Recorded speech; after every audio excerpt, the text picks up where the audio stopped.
أعوذ بالله من الشيطان الرجيم بسم الله الرحمن الرحيم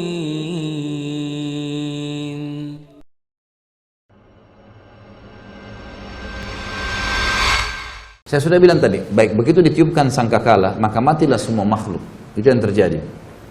Kemudian terjadilah benturan-benturan kiamat, hari kiamat, dan banyak ayat Al-Quran yang lain juga menyebutkan maka planet-planet akan bertabrakan dan seterusnya. Kemudian pada saat itu manusia akan dibangkitkan dengan tiupan sangkakala yang kedua, dan turunlah hujan, gerimis tadi lalu membuat mereka bangkit. Nah pada saat mereka bangkit ada hadis Nabi SAW yang berbunyi, riwayat Bukhari. Kata Nabi SAW, semua laki-laki akan dibangkitkan seperti ayahnya Adam, 60 siku ke langit, 27,5 meter. Dan semua perempuan seperti Hawa, istrinya, ibu kita, alaihi salatu wassalam. Kemudian 40 siku ke langit, 17,5 meter. Lalu kemudian dibangkitkan tanpa baju, tanpa khitan, dan tanpa alas kaki. Lalu keluar dalam riwayat Bukhari yang lain berbunyi, Aisyah berkata, ya Rasulullah, ya, bukankah mereka bisa saling lihat melihat? Kata Nabi SAW, bukan, hari itu bukan seperti yang kau bayangkan wahai Aisyah. Dibangkitkanlah mereka. Lalu ada riwayat lain menjelaskan, kata Nabi SAW, riwayat Imam Ahmad, bahwasanya akan setiap Nabi akan berdiri dan diikuti oleh umatnya di belakang. Setiap Nabi akan berdiri dan diikuti oleh umatnya di belakang, gitu kan? Jadi nanti misalnya pengikut Nabi Isa, pengikut Nabi ini, dan kata Nabi SAW akan ada Nabi pun dibangkitkan sendirian, karena nggak ada yang ikut dengan dia. Kan dalam sebuah riwayat yang sahih, riwayat Hakim, berbunyi kata Nabi SAW, waktu ditanya tentang jumlah para Nabi, beliau mengatakan jumlah Nabi 120.000, diantaranya 313 Rasul. Yang diceritakan kepada kita berapa? 25 Nabi dan Rasul. Jadi masih banyak. Dari Rasul saja yang 313, kita cuma dapat 25, itu pun masih ada Nabi diantaranya, bukan semua Rasul. Ini jumlahnya 120.000, jadi masih banyak kita belum tahu kisahnya. Nah, sudah kita jelaskan di pasal masalah iman kepada para nabi dan rasul. Baik, mereka akan dibangkitkan di belakang nabi-nabi mereka. Kemudian para nabi-nabi diberikan naungan oleh Allah Subhanahu wa taala. Lalu manusia akan tenggelam sesuai dengan kadar keringatnya masing-masing. Ini semua apa yang saya sampaikan teman-teman akan ada dalil saya sebutkan ya. Jadi semua akan ada dalil, karena ini rentetannya bahasan kita malam ini akan kita hubungkan dengan buku yang lain nanti. Kita akan bahas tentang surga dan neraka. Judulnya Rasulullah SAW cerita surga dan neraka. Nanti akan saya bawakan bukunya insyaAllah. Itu akan kita pelajari untuk melengkapkan bahasan kita. Karena Syekh Abu Bakar rahimahullah menjelaskan di sini hanya secara global tentang kiamat itu benar terjadi. Lalu itu di pasal ke-10, pasal ke-11 tentang surga dan neraka. Tentang kuburan, nikmat dan siksa kubur. Hanya itu saja. Setelahnya langsung pindah ke masalah bahasan lain. Sudah tidak masuk lagi ke masalah kiamat. Padahal masih ada rangkaian surga dan neraka. Makanya kita datangkan buku lain pelengkapnya. Nanti insya Allah saya akan perlihatkan. Baik. Setelah itu teman-teman sekalian, semua manusia akan tenggelam dengan kadar keringatnya. Dan di buku itu nanti akan panjang lebar dari dalilnya semua. Riwayat-riwayatnya, hadisnya lebih panjang daripada apa yang kita bahas sekarang. Kemudian pada saat itu manusia karena jenuh, maka ada di antara mereka yang datang kepada Adam alaihissalam. Dan mereka mengatakan, wahai Adam, engkau ayah kami, engkau manusia pertama diciptakan. Lalu dipuji-pujilah Adam alaihissalam. Lalu mereka mengatakan, mintalah kepada Allah agar Allah datang mengadili kami. Nah Allah waktu itu lagi marah, murka, sebagaimana akan disebutkan nanti. Kan? Kata, datanglah agar Allah datang menghakimi kami ke surga atau ke neraka. Karena jenuhnya manusia pada saat itu, maka mereka berharap ke neraka pun dia, padahal neraka mereka belum tahu, lebih pedih daripada itu. Maka Adam alaihissalam berkata, saya tidak mampu, saya tidak bisa. Karena hari ini Tuhanku murka, belum pernah murka sebelumnya. Dari dosa-dosanya banyaknya dosa-dosa yang terjadi, gitu kan? Maka saya tidak bisa memberikan apa-apa, nafsi diriku sendiri, pergilah kepada Idris, Nabi yang kedua, datang kepada Idris. Idris mengatakan juga sama, nafsi saya nggak bisa, pergilah kepada Hud, kepada Saleh, kepada Syuaib dan seterusnya, sampai tiba kepada Isa alaihissalam. Dan hampir semua Nabi ini menyebutkan kesalahan yang pernah terjadi. Lalu mereka mengatakan, saya tidak berani, cobalah ke fulan, sampai akhirnya tiba ke Isa alaihissalam. Dan kata Nabi SAW, Isa tidak menyebutkan kesalahannya alaihissalam, dan kemudian dia pun mengatakan, cobalah ke Muhammad. Dan beliau mengatakan, apakah kalian tahu nanti bagaimana orang hari kiamat mengetahui, mengenalku siapa aku, sehingga aku adalah pimpinan anak Adam. Maka para sahabat diam. Kata Nabi SAW, seperti inilah mereka akan datang kepadaku nanti, dan mereka akan mengatakan, wahai Muhammad. Dan waktu itu suara orang terdengar seluruh mahsyar. Dengan kuasa Allah, orang semua akan dengar di mahsyar. Walaupun tidak ada mic, tidak ada apa, semua terdengar dengan kuasa Allah. Maka mereka mengatakan, wahai Muhammad, engkaulah nabi terakhir, dengan mula risalah ditutup kenabian dan engkau diutus untuk seluruh alam semesta. Jadi semua manusia yang belum pernah ketemu beliau pun mendengar, oh ternyata ini orangnya nih. Nabi Muhammad SAW, nabi terakhir ini nih orangnya. Gitu kan?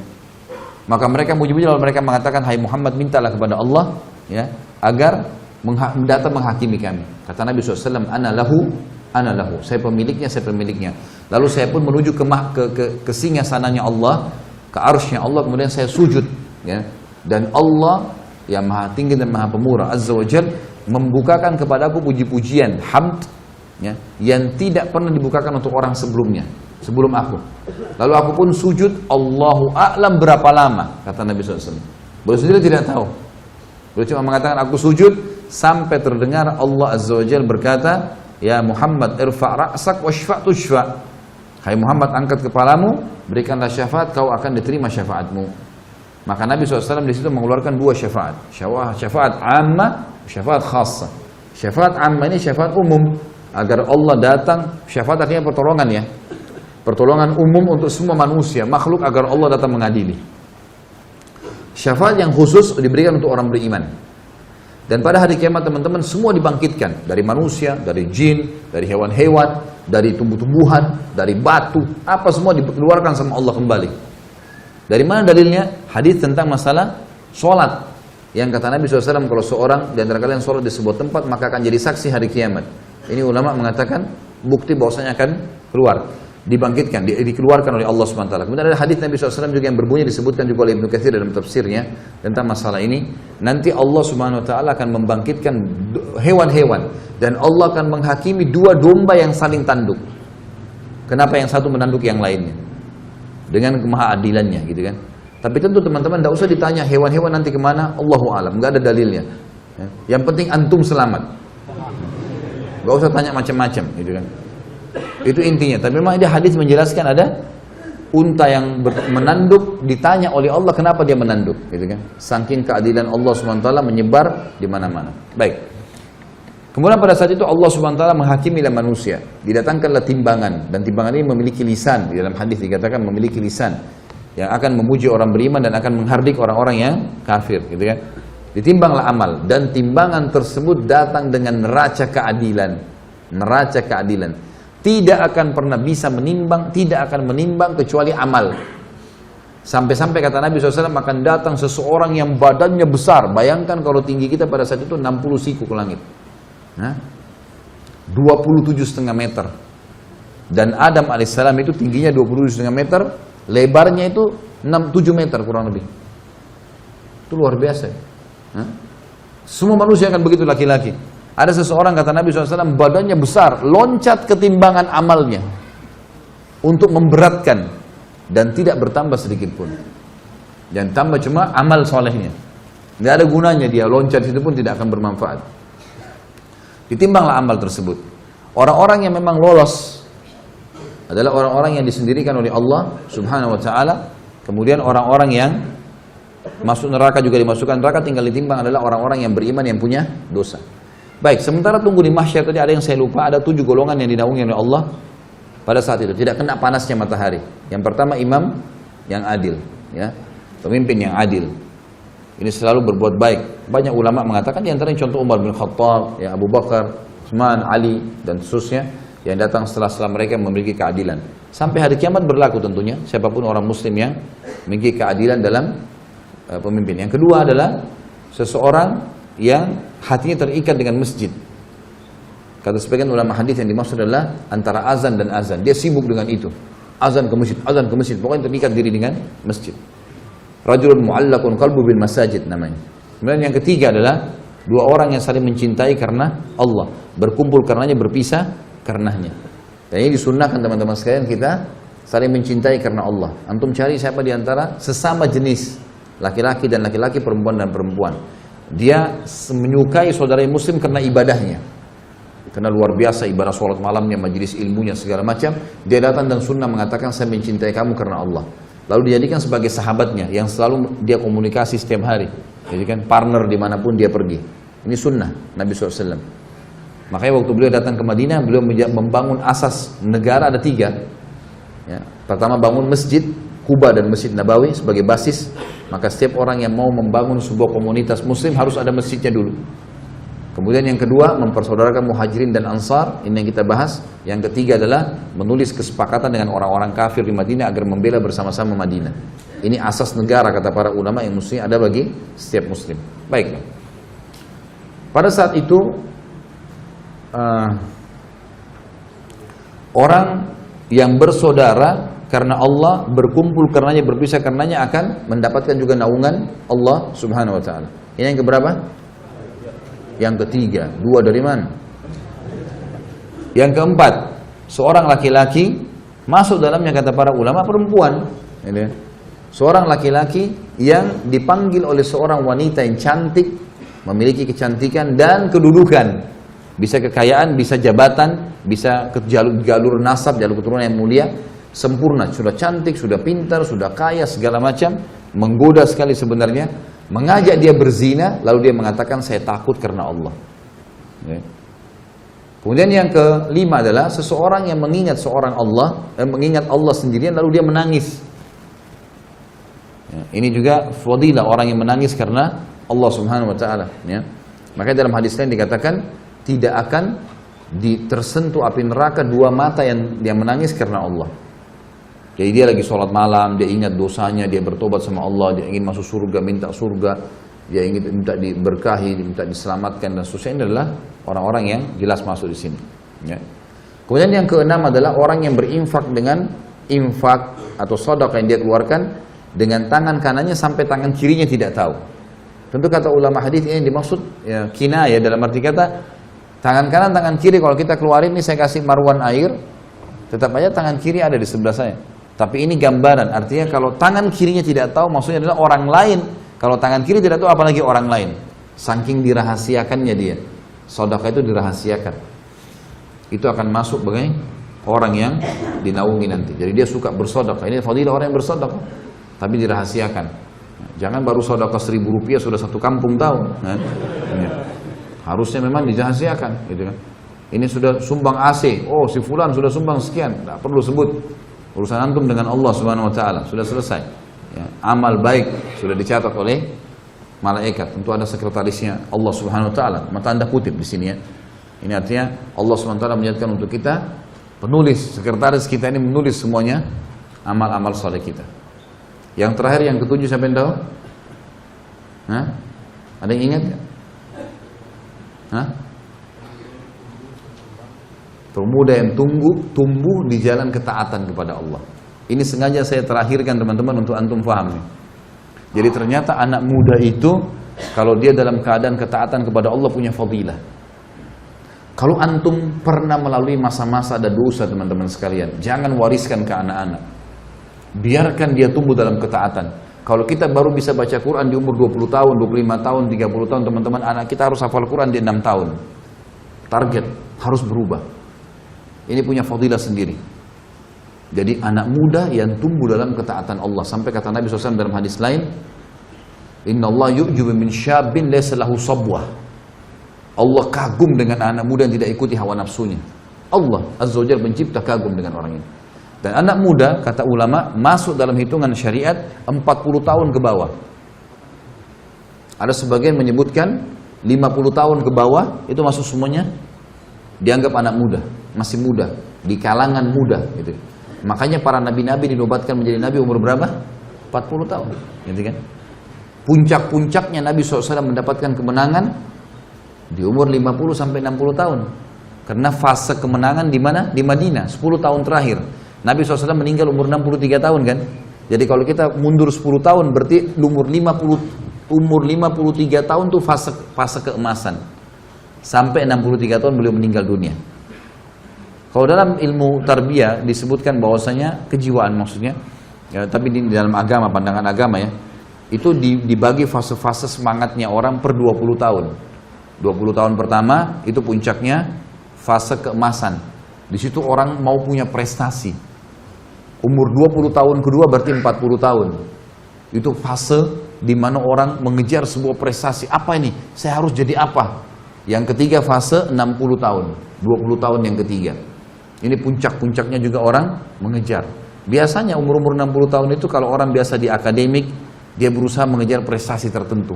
Karya tulis kah, gelar profesor kah, apalah ya. Seperti itulah ya. Jadi dia mau pengen punya prestasi tertentu. Yang jelas teman-teman sekalian, di sini yang terakhir adalah anak muda. Dan bersyukurlah kita karena ada pendapat ulama yang mengatakan 50 tahun ke bawah. Masih dihitung, berarti dengan kita menjaga ketaatan pada Allah di umur-umur kita sekarang, insya Allah kita termasuk di dalamnya. Gitu kan? Maka ini poin penting teman-teman sekalian. 7 orang ini dapat naungan Allah, di mana naungan tidak ada naungan kecuali naungan Allah pada saat itu. Baik. Kita masuk ke masalah timbangan amal. Ditimbanglah amal-amal orang. Timbanglah amal-amal orang. Dan yang akan ditimbang hanya amal baik dan amal buruk. Yang sempat kita taubat darinya tidak ada timbangan tentunya, tapi tetap tercatat di buku amal kita. Orang pernah zina, orang pernah dusta, dia tahu ini pada saat ini, supaya ada bukti bahwa saya malaikat memang mencatatnya. Makanya Allah SWT pada saat mengatakan, A'udzubillahi minasyaitonirrajim, ma yalfidu min qaulin illa ladaihi raqibun atid. Tidak ada satu huruf pun yang lewat dari mulut mereka, perbuatan mereka, kecuali akan dicatat oleh Raqib dan Raqibun Atid. Raqib Atid ini ada yang mengatakan adalah istilah bagi pengawasan, gitu kan. Ada juga yang mengatakan nama malaikat, tapi istilah bagi pengawasan, gitu. Baik, ini menandakan bahwasanya semua akan tercatat, semua akan tercatat. Tapi yang ditimbang nanti sebagai dosa adalah yang tidak sempat dia taubat. Makanya Nabi SAW mengatakan, saya bertobat kepada Allah sehari 70 sampai 100 kali. Kata sebagian ulama hadis, kalau orang bertaubat kepada Allah sehari 100 kali, kalau Allah dengan kemahamurahannya mau memaafkan satu taubat, satu istighfar itu, satu dosa, maka 100 dosa kita bersih. Dan umumnya manusia tidak mengerjakan 100 dosa dalam sehari. Ini pendapat tentunya ya, pendapat. Maka ini kemuliaan, artinya alhamdulillah Allah mudahkan kita mendapatkan kemudahan-kemudahan memahami seperti ini. Baik. Kemudian setelah itu, setelah di timbangan amal, kalau yang lebih berat walaupun sedikit amalnya, maka akan mendapatkan kelolosan pahala. Maksudnya lolos masuk surga. Baik. Ada sebuah hukum di sini. Kalau seandainya seseorang ditimbang amalnya hari kiamat, lalu dia sudah lolos. Ini ulama mengatakan orang yang sudah lolos dari timbangan amalnya, dia akan diberikan kesempatan memberikan syafaat. Jadi yang dimaksud dengan syafaat mukminin, syafaat orang-orang beriman. Kapan mereka memberikan syafaat? Pada saat timbangan amalnya sudah lolos. Jadi misal seseorang punya 200 pahala. Dia punya anggaplah 2000 pahala, dia punya dosa 1000. Sekarang otomatis 2000 dengan 1000 lolos kan? Dia punya berapa lebih? 1000 lebih. Nah, sebagian ulama, saya bilang di sini sebagian, mereka mengatakan bahwasanya orang ini bisa memberikan syafaat 1000 pahala kepada orang yang dia suka. Saudaranya kah, kerabatnya kah, mungkin ada lagi timbang amal butuh 900 dikasih sama dia. Tapi bukan berarti pahalanya dikasih ya. Enggak. Allah dengan kemahamurahannya karena dia punya lebih 1000, dia boleh memberikan nilai 1000 kepada orang, tapi tidak dikurangi pahala dia. Bukan ini yang dikasih ke dia, enggak. Karena ini nanti akan menentukan derajat di surga. Kita masuk surga dengan rahmat Allah, tapi menentukan derajat di surga adalah amal-amal kita kan. Jadi nilainya, kita ada lebih 1000, Allah kasih. Nah, karena kau punya lebih 1000, kau boleh tolong orang 1000. Silakan, 1000 pahala juga. Punya 10.000 ya 10.000, punya 100.000 ya 100.000, punya 1.000.000 ya 1.000.000. Sampai kata Nabi SAW, akan datang nanti seseorang hari kiamat memberikan syafaat sampai seperti satu suku Mudhar. Suku Mudhar ini suku induknya orang-orang Arab, jumlahnya jutaan orang di bawahnya. Nanti ada satu orang, kata Nabi SAW, hari kiamat ya, akan memberikan syafaat sampai seperti suku Mudhar. Saking banyaknya pahalanya dia, ditimbang dosanya sedikit, lolos. Maka dia akan berikan syafaat, si fulan kasih sekian, si fulan kasih sekian, si fulan lolos. Nah, itu juga akan kita ulangi nanti riwayat insyaallah pada saat bahas tentang buku Rasulullah SAW cerita surga neraka. Berikut riwayat-riwayatnya di buku mana, siapa yang riwayatkan, nomor hadisnya dan seterusnya. Baik, pada saat itu diberikanlah syafaat-syafaat, pertolongan-pertolongan, dan tidak akan masuk neraka kecuali orang yang betul-betul luar biasa. Beberapa kejadian besar di timbangan adalah diantaranya ada namanya hadis bitaqah. Dalam hadis Bukhari, hadis kartu. Kartu di sini maksudnya adalah bitaqah, bahasa Arab orang bilang kartu, seperti kotak kartu dan seterusnya. Kata Nabi SAW, nanti akan datang seseorang membawa pahala membawa dosa bergulung-gulung. Dosanya banyak sekali. Waktu ditimbang amal solehnya langsung kalah. Lebih berat dosanya. Dia sudah tahu dia akan masuk neraka. Dosanya banyak sekali. Gak mungkin selamat sudah, lebih berat dosanya daripada pahalanya. Maka kata Nabi SAW, Allah berfirman kepada dia, berkata kepada hambanya ini, karena ada hadis yang berbunyi, pada saat kita ditimbang amal teman-teman sekalian, kata Nabi SAW dalam hadis sahih, tidak ada seorang pun di antara kalian kecuali dia akan berbicara dengan Tuhannya berdua tanpa ada penterjemah.